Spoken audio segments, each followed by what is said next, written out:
ഇനി നമുക്ക് question number 15 പോകാം. Let us see it's from which topic. Force between 2 point charges Q1 and Q2 placed in vacuum at r centimeter apart is F. Force between them when placed in a medium having dielectric K at r/5 centimeter apart will be. അപ്പോൾ ഇവിടെ രണ്ട് ചാർജുകളെ എന്ത് ചെയ്തിട്ടുണ്ട്, വെച്ചിട്ടുണ്ട്. അപ്പോൾ charge എന്ന് പറയുമ്പം it is from which topic you got it? It is from electrostatics. That is the first topic from your class 12 syllabus. അപ്പം Q1 എന്ന് പറയുന്ന ചാർജ് Q2 എന്ന് പറയുന്ന ചാർജിനെ നമ്മൾ എന്ത് ചെയ്തു? ആർ ഡിസ്റ്റൻസിൽ പ്ലേസ് ചെയ്തു. Okay, this is the concept.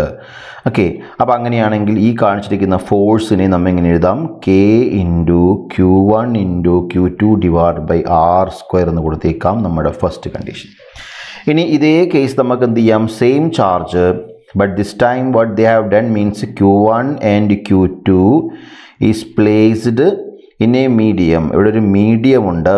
Okay, അവർ തമ്മിലുള്ള അകലം എത്രയാണ്? Not r, it is r/5. അങ്ങനെയാണെങ്കിൽ മീഡിയം വരുന്ന കേസിൽ നമ്മുടെ എന്ത് ചെയ്യാം? FM ഇസ് ഈക്വൽ ടു എന്താണ്? 1/4π epsilon 0 into Q1 Q2 by r/5 whole square into എന്താണ്? നമുക്ക് ആ K വാല്യൂ അങ്ങ് സബ്സ്റ്റിറ്റ്യൂട്ട് ചെയ്തേക്കാം. കാരണം എപ്സിലൺ 0 എന്ന് എഴുതണമെങ്കിൽ നമുക്ക് എന്ത് ചെയ്യണം? Epsilon epsilon nought is equal to epsilon r ആണ്. അങ്ങനെയാണെങ്കിൽ എപ്സിലൺ എന്ന് പറഞ്ഞാൽ എപ്സിലൺ നോട്ട് ഇൻറ്റു എന്തായിരിക്കും?